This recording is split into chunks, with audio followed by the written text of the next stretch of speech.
ना।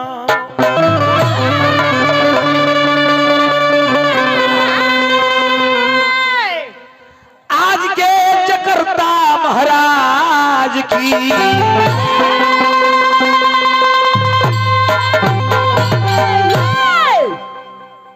रामचंद्र की जय हो गई, तब्बू जी की भजन हो गई। ए बाबू, रामचरित्र मानस में तुलसी बतिया लिखनी है बाबुआ कि बिनु सत्संग विवेक न होई, राम कृपा बिनु सुलभ न सोई। लोग भजन से हटते हैं तो बुझे कि दुर्भाग्य है। भजन करने वाले मनुष्य का कभी शरीर में भ्रम नहीं होता है।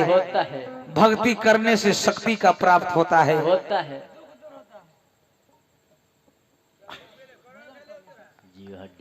कम बोलना ए बाबू कि पार ना पुराण हो, वेदों के अंत नहीं बानी, अनेक है मन कहा दीजिए।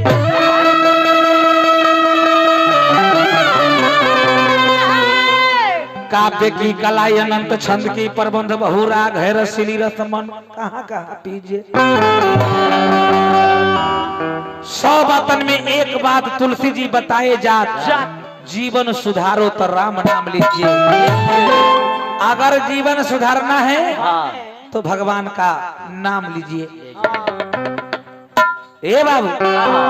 कहे के भाव का रामपुरी खाई, बड़ी सुंदर भजन जोड़ी के गीत गोनी कि बबुआ हमें एको लाइन नहीं के छोड़ो। आर नहीं कैलो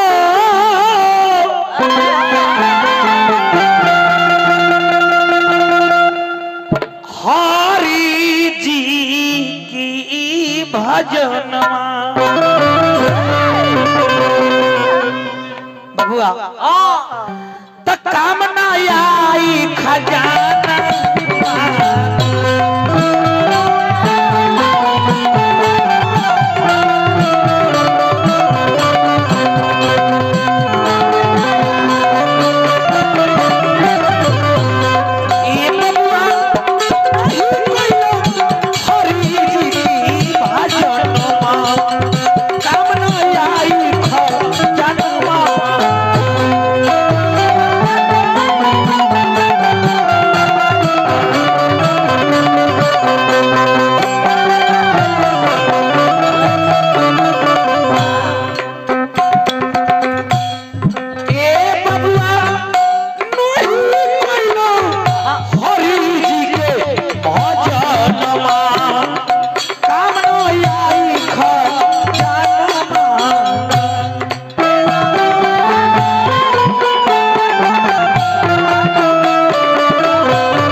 बताइए कथा प्रसंग। हाँ जब भवानी माई के मंदिर में हाँ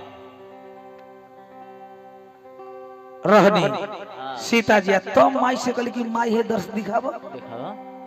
अब के नो भवानी माई के मंदिर चाहे कोई मूर्त नहीं खे बोलत हाँ ओ घड़ी के मूर्त बोलत रहे मंदिर के अंदर। हाँ आ तू गीत गावा तरह के हे भवानी मैया के दर्श दिखाई। देखें ये सब गलती बात है। शास्त्र शास्त्र पुराण पर ध्यान दे, रामायण पढ़े के चीज बा। जी ब्याज जी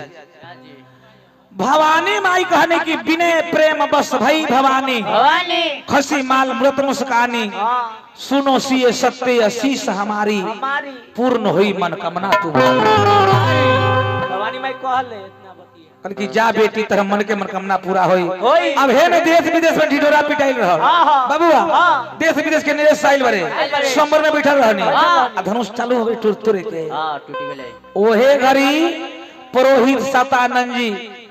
गांधी पुत्र विश्वामित्र मुनि के पास जातनी जातनी तुलसी बतिया लिखने की सीए सोमबर देख जाई जाई इस कही धो दई बराई बराई लखन कहायत भाजन सोई सोई। नाथ कृपा तब जा पर होई होई। विश्वामित्र जी कहने की हे राम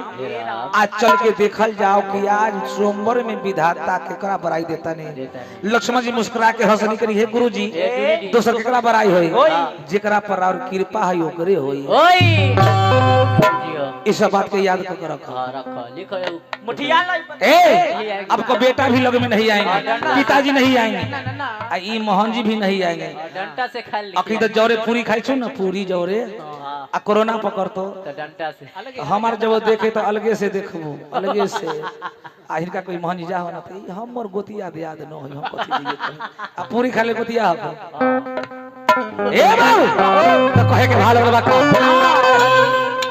ई सब काहे न मर गए चाचा नहीं नहीं वो उधर से भोथा गण से हम मुआ दे मरे कोनो फूक दे जाइन का सब झूठ मूठ के खाली गावत रहो। ए बाबू अब का होता सीता जी जाके सूर्य भगवान से प्रार्थना विनती करेली शिवया जी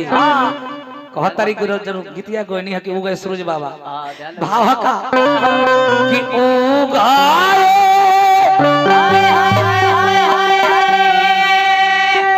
सूरज बाबा हो कोई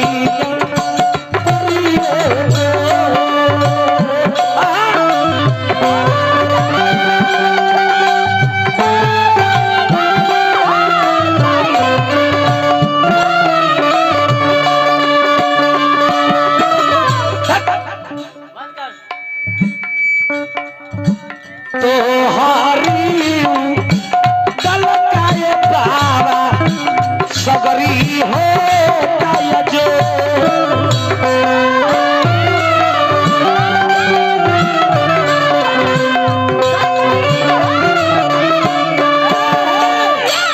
जल में के टुकड़ा हो रहनी माई बाबू नमोर हमरो जलमिया है बाबा हरवा के ठोर तनी बतिया पर ध्यान दी हतरा काम दे तो ध्यान दियो सूर्य भगवान से सीता जी अर्चना विनती कर रही थी कि हे सूर्य देव आपको साथ में वादा कर रही हूँ कि जो धनुष तोड़ के हमारे पति बनेंगे उनको साथ में 14 बरस वन में रहूंगी। सीता के सीता कहे नाम पर क्या है गीता कहे नाम पर क्या है पपीता कहे नाम पर सीता है बाबू सीता के कहे सीता नाम पर क्या है खते सीता नाम पर कि पहले ठकुआ फार रहे देहतिया हर में तो संस्कृत में फार के स्थित कहल गइल बा तो हे फरवा से उत्पत्ति भइल रहल नु एहे खातिर सीता नाम पर। कलाकारी साधारण चीज ना हो। हमनी सब गरीब का बेटा होते हुए इस काम में रगड़ा चिंता मैं नहीं करता हूँ चिंतन करता हूँ। जो चिंतन करता है वही महान बनता है रगड़ता है वही माम ठठेरे के रगड़े वाला है। ए बाबू अब चली खेने भगवान राम खार भैनी धनुष के लगे मने मने माई बाबू के प्रणाम कैनी गुरुजी के सुमरन कैनी धरती के प्रणाम कैनी धनुष को रावण भी तोड़ देता लेकिन रावण तोड़ता था न्याय होता बेटी से शादी करना पड़ जाता कहे कि मददरी के ओद्र से यानी कि उत्पत्ति भइल बरे ठहाका मारल रावण मा तब नु यानी कि गर्भ नष्ट भइल बा तब जाके मिथिला धाम धरती तगरा गइल बा। ए बाबू पांडा परिक्रमा कईनी जब धनुष उठवनी कौशल कुमार जब हाथ में पिनाक लिए तुरते समय सोचे 3-4 बात की 1 मिनट तरू तो कुल में कलंक लागे 2 मिनट तरू तो लोग कहे लोग की नारी के 3 मिनट तरू तो राजा के प्रण न टूटे 4 मिनट तरू तो वीर न जाओ 3-4 को बात सोच के भगवान धनुष उठवनी चढ़वनी सब केहू देखलस टूटल केहू देखबे न कइले जब धरती पर गिरल धनुष बात तो धरती डगमग को डोले लगा बोले कि बोल दो सियापति रामचंद्र की जयकार 3 मरतबे मनाया जाता है। अब बाबू अब देवता लोग विमान चढ़ के पुष्प के बारिश करे लगने तब विमानमा से फूल बरसे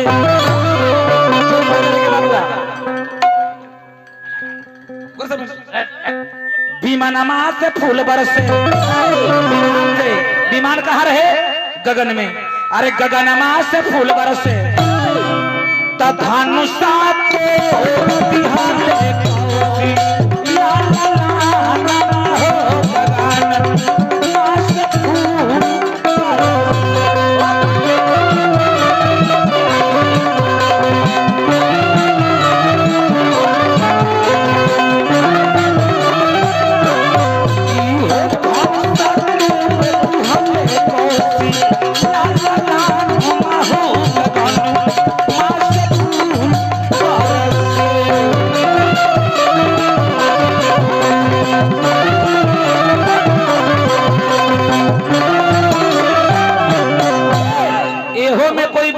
कि धनुषा तोड़ दिले दशरथ लालन माता बुझू के बेवकूफ ब्यास है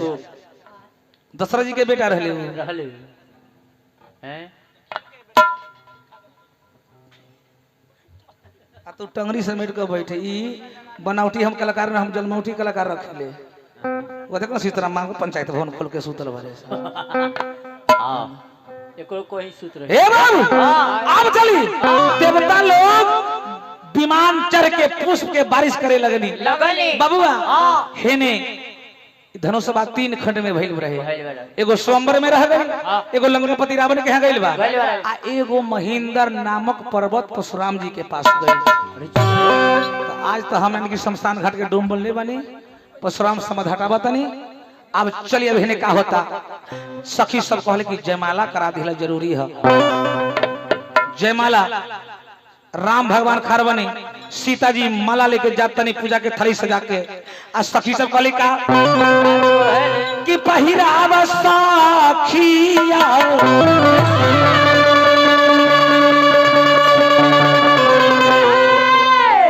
अपना राजा जी के माला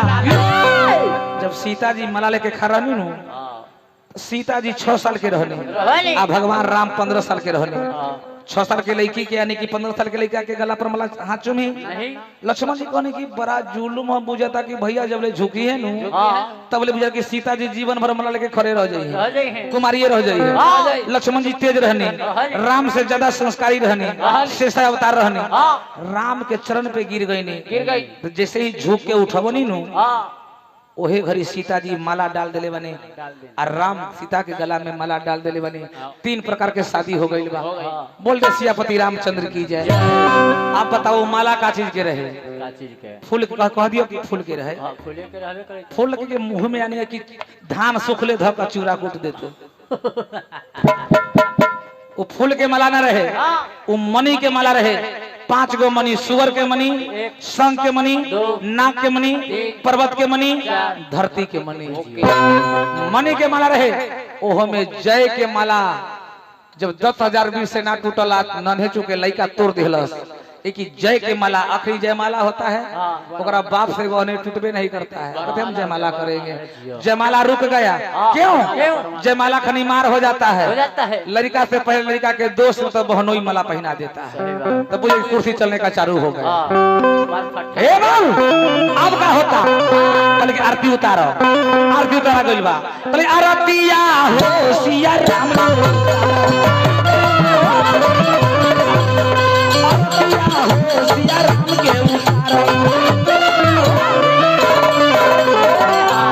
तब सखी कहले कि सीता से कि रे सीता तोहर पति परमेश्वर मिलल बने चरण छुके प्रणाम करो तो सीता जी की नहीं करूंगी क्यों रे तो कहले कि तोरे कह दियो तोरे कहियो रे कहनी का कि नहीं जाब करबै बहिनिया आगे हारी मारनी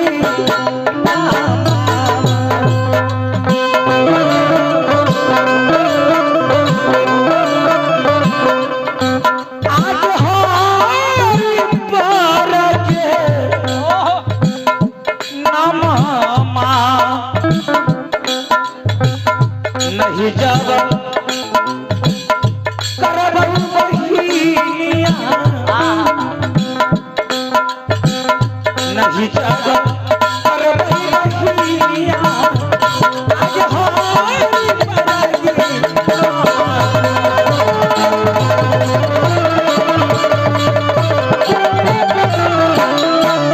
कहले कि एकरा प्रणाम ना करे कारण बाकी हे राम बक्सर वन में एगो पत्थर में चरण सटवले रहने जे तू बंठा के बौना के तू पत्थर बनौले रहनी सन तो तू पत्थर बनल के ना महंजी लग कि बोरिल के ढेला गिरावे के चलते बोरा ते झांक दे छी तेंदा लगैत रह कहले कि ओहे राम एगो पत्थर में चरण सटौनी वो पत्थर नारी बन गई हम चारों अंगुली में अंगूठी पहले बानी अंगूठी में नगीना पत्थर के लागल बा अगर धोखा से सट जाई तो 4 गो लड़के को उत्पत्ति हो जाई अब का होता बाबूजी अलगे से प्रणाम कइले बनी सीता जी अलगे से राम के प्रणाम कइले बा अब हेने बात खत्म भइल बारे अब राजा जनक जी सवेरे पर सवेरे सवेरे कहाँ जाता नहीं शर्मा जाके ही कि पंडित जी के लगे का है लगन गुनावे खाते लगन गुना गइल बा कल की 2 तारीख के बरात आई 3 बीच 4 के पत्तो लगन उतरल राजा जनक जी चिट्ठी लेके आइल बनी यार सखी सबसे कर की सखी कल की रानी से कर की रानी हरदी पीसो आ हरदी के रंग चिट्ठी पर लगावे के बा हरदी के रंग शुभ होला माई बन हरदी पीछे तारी लवर के गीत का तरीका कि कावन बनवा रहलू रे कोई रे अरे कावन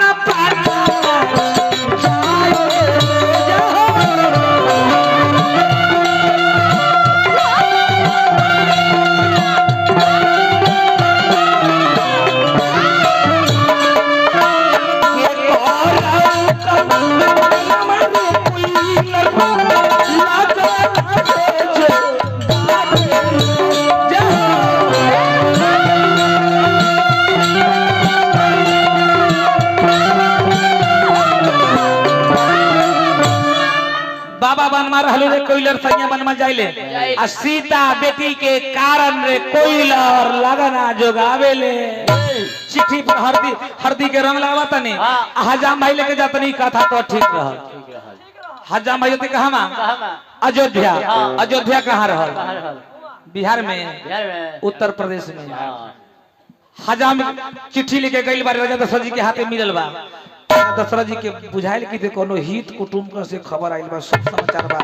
जब खत के खोलन लिखल बा कि श्री सोस्ती पत्र लिखा जनकपुर से राजा जनक जी के माध्यम से सब के प्रणाम सब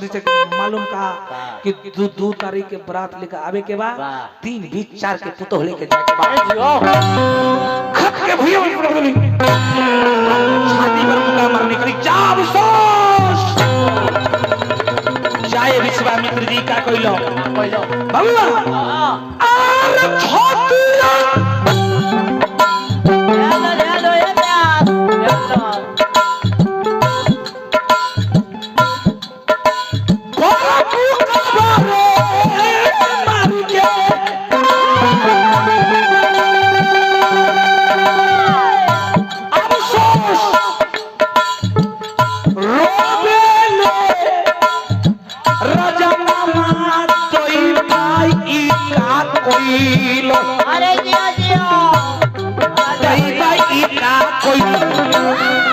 दशरथ जी रोबतनी अरे कैसा लिखल अरे हमारे कपार रुपये दो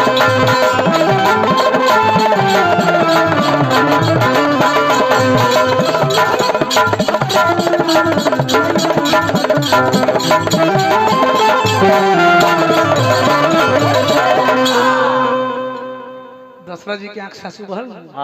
हजमा कहला से राजा साहब काला चूरा सर के मुंह कैले ह मां जी आपको नहीं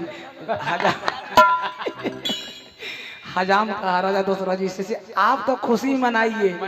आपको बेटा 10,000 वीर के मुंह में करखा लगा दिया है आप काहे चूरा सर के मुंह कैले है कल की जल्दी बराती साजिए सब विधि विधान कीजिए हजाम के राजा दशरथ जी ठीक है हमरा तो श्रद्धा में गर्दा लगाइए दिया भी बुढ़े बाबा जिया विश्वामित्र जी हम दिए जग सफल करने के लिए वो भटियारा जाके कैसे दूसरे जग सफल करते तब कल की लीजिए ठाकुर जी कुछ इनाम लीजिए तो ठाकुर कहता कि बेवकूफ है तू समझा जो 17 ना हजमा राजा जनक के हजाम कैसन रहले जे अभी के एमपी विधायक जितना व्यवस्था बानू उतना व्यवस्था हजाम के रहल जब आप फिर अले जनकपुर में तो रानी सब निकल कर कि ठाकुर जी राजा गुस्साइलो रखी कहे कि चुपे चुपे यानी कि सब तरह बात हो गेले तो वो कहे हजमा कहे मलकिनी गरम तो रही लेकिन ठंडा माई बहन गाय के गोबर से आंगन पता नहीं लगन के गीत का बतरी बाबूगा ओ तारा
अब बोरी प्रोलक बाद अपटन लगात रहे बाबूजी तो कॉफी कटोरी में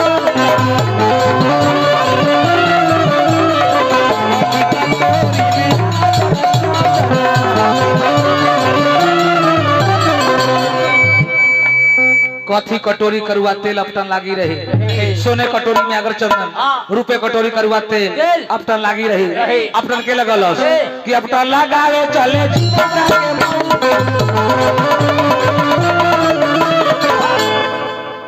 अपटन लगावे चले जीविसा के मौगी हो तो हे में पट्टी पटदार में लड़ाई होई छे भोला भाई के कन्या कह छे ओरा कलैया हम तोर दुश्मन हकियो त कहल कि अपटन लगावे चले भोला के मौगी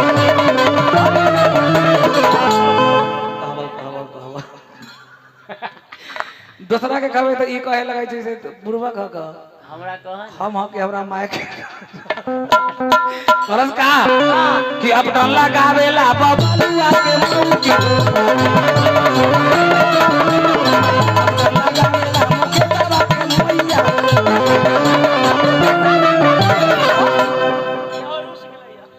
ओरे हम अपन बबलुआ के नाम छै ई हमरे वार भाई बबलुआ है एकरा बुझे के चेलवा के कह देलकै ओकर नाम लइते एकरा बुझे के करंट हो जाय छै हां रुस गेली कह छै अपटन लगावेला गपमा के मोइया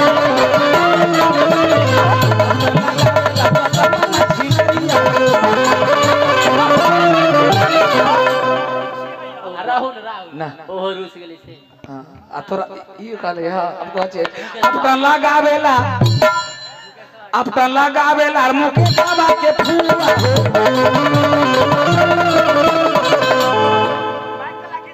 माइकला खींच ले दूसरा के गाड़ी सुनावी में तो रमनो न जाओ चलो अब त लगावेला गन लगे भाई छिनारिया भौजी हमरा के देहो ना 80 सप्ताह लागी रही अपना लगल बा पानी तक माई बस लगन के गीत गबत रे आओ जे कल शुक्र के घिढारी भइल बरे अनिल बाबू के दुआरी पर हजाम पूरा तौर पांचों पंचायत में करके पूजा के घिढारी के हकार है एक एक जना के खाने का एक व्यवस्था है बबुआ पंडित जी हाँ पूजा कराओ समय हो गई की पूजा कराओ पूजा बैठिए बैठ गए अच्छा ले लिए हरि ओम मंगल भगवान विष्णु मंगल पुण्य कार्य मंगल हो जा मंगलाय तनो हरि सर्व मंगल मंगलाय शिवे सर्वार्थ साधिके संतराम के गौरी नारायण नमस्ते या देवी सर्वभूतेषु शक्ति रूपेण संस्थिता नमस्ते नमो नमः गौरवंश के टीको वाचा ऊपर छीटू हरि ओम गजानन भूत गणादि सेवितम कपित जम्मो फलचार भक्षणम उमासुतम शोक विनाश कार्यकम नमामि विघ्नेश्वर पाद पंकजम छीट दियो चक्र के चारों ओर छीट दिए प्रणाम करो माता पिता के कर लिए तमेव माता च पिता तमेव बंधु च सखा तमेव विद्या द्रविणम तमेव शर्मा मम देव देव पीछे पीछे बोलो हरिओम जय गणेश मंगल कीजिए दाहिना हाथ ठीक पर फेरिए हरिओम जय गणेश मंगल कीजिए बाया हाथ पीठी पर फेरिए हाथ जरूर कपूर गौरव करना तारम संसार सारम भोजेंद्र हार सदा वसंत हृदय रविंद्र भवन भवानी शैतम नमामि कलसा का टेको प्रणाम करो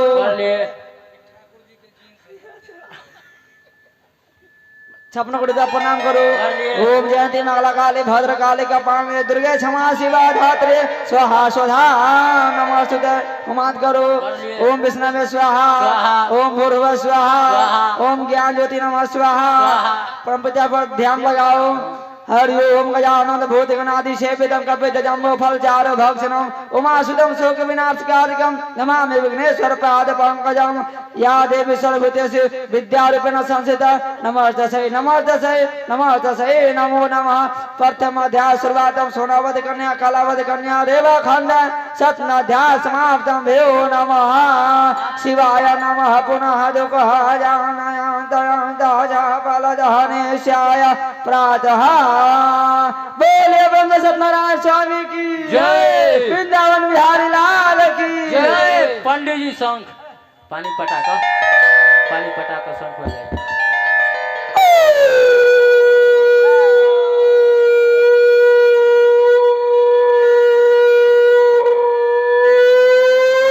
फेन से पानी पटे जोगियाल है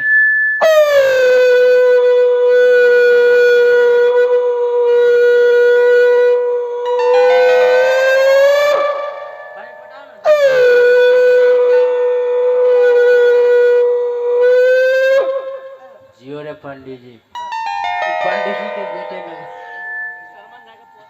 प्योर पंडित जी के सार बुझा जोरे हड्डी हमने ना कहली हम तोर बहन होई ना कहलक हम ना जैसे पंडित जी यानी कि पूजा करो नहीं नो हां ए तोरा शाहपुर उंडी में हां अनुमंडल से उत्तर हां मुकेश के गांव में हां पंडित जी तारी पीले लगन में बैसखा हां कहे कि आम के पता ले जजमान तो कटहर के पता पंडित जी के तो मार थप्पड़ से सब ठीक हो गई पागल पंडित जी कटहर के पता के क्या जरूरत पड़ता ए बाबू मटकोर में जाके बा ए बाबू कहे के भाव का बबुआ तो कहां आके पियर मारी अरे कहां के को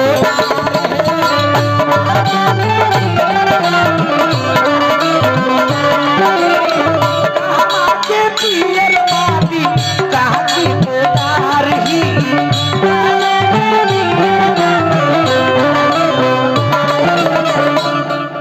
के 5 सुहागिन माटी खोने जास रे। माटी कहाँ के खोदाता? जहाँ के दूभी वाला खेत रहेला वहां जाके माटी खोदाता। का है कि दूभी के कतनो खन दही, जोत दही, जेसीबी से उंटवा दही, लेकिन दूभी उगने के चीज ना है। वही खातिर हो जाके माटी खोदाता। का है कि बेटा वाला के वंश अब बेटी वाला के वंश कभी ओरा ना। माटी खन के बतरी तो झुमर का बतरी माई बतरी का कहले का कि बाबा दिहले टीका शहूरे हम तेजोबई, शहूरे हम तेजोबई बालमवा कैसे,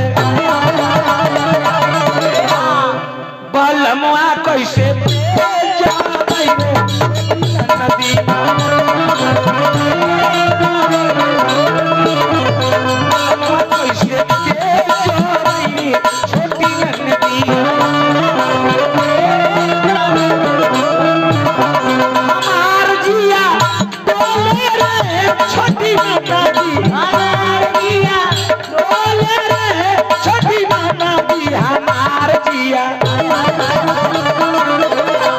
इतने में वो बुढ़िया काकी रहने नो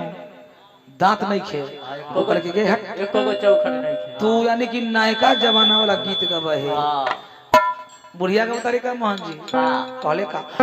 अढ़लिया को लात बूटी दांत न रहले अढ़लिया रो भाई तू बलवा तलडी